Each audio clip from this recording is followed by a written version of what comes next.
చెప్పండి బ్రదర్, ఏ ఊరండి మీది? కడప నుంచి వచ్చారు. షిజ్జు పప్పి తీసుకున్నారు. చూడొచ్చు, క్వాలిటీ చూడొచ్చు. ఎలా ఉంది బ్రదర్ క్వాలిటీ? ఎక్సలెంట్ ఉంది. యాక్టివ్గా ఉందా పిల్ల? కింద వదిలిపెట్టి చూసుకున్నారా? మళ్ళీ వదిలిపెట్టండి.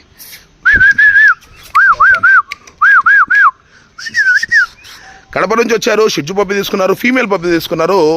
ఆఫర్లో తీసుకున్నారండి. వీళ్ళు మమ్మల్ని ఫాలో అవుతున్నారు బ్రదర్, మమ్మల్ని ఫాలో అవుతున్నారు. ఇన్స్టాగ్రామ్, ఫేస్బుక్లో ఫాలో అవుతున్నారు. వాట్సాప్లో కమ్యూనిటీలో కూడా ఉన్నారు. మీరు కూడా ఇలాంటి పప్పీస్ తీసుకోవాలనుకుంటే వాట్సాప్ కమ్యూనిటీలో జాయిన్ అవ్వండి. మా ఇన్స్టాగ్రామ్లో, ఫేస్బుక్లో ఫాలో అవ్వండి. ఒకసారి వాట్సాప్లో మెసేజ్ పెడితే కమ్యూనిటీ లింక్ వస్తుంది, ఆటోమేటిక్గా జాయిన్ అయిపోవచ్చు. మీరు సాటిస్ఫైడ్ బ్రదర్ నేను ఇచ్చిన రేట్కి? వాళ్ళకైతే సాటిస్ఫాక్షన్ ఫుల్. పప్పి చూస్తున్నారు ఎంత బాగుందో, యాక్టివ్గా ఉంది, మంచి క్వాలిటీ ఇచ్చాము, తక్కువ రేటుకి ఇచ్చాము. మీరు కూడా తీసుకోవచ్చు. భైరవా కెరల్స్ ప్రొద్దుటూరు 9533855354 ఇదే మా నెంబరు. ఎక్కడైనా సరే ఇదే నా నెంబరు. ఫ్రాడ్లు వస్తూ ఉంటారండి. ఫ్రాడ్లు ఏదేదో మా వీడియోలు వేసి ఫ్రాడ్లు మీకు మా దగ్గర వరకు మా వీడియోలు వేసుకొని ఫ్రాడ్ చేస్తున్నారు బ్రదర్, అది మ్యాటర్. అందుకే వీళ్ళు డైరెక్ట్ ఇంటికాడికి వచ్చారు, తీసుకుంటున్నారు. మా వీడియోలు వేసి ఎవరెవరో ఏదో నెంబర్కి వేసేసి మీరు మనకు సంబంధం ఉండదండి. థ్యాంక్ యూ అండి, thank you very much. Okay, thank you brother.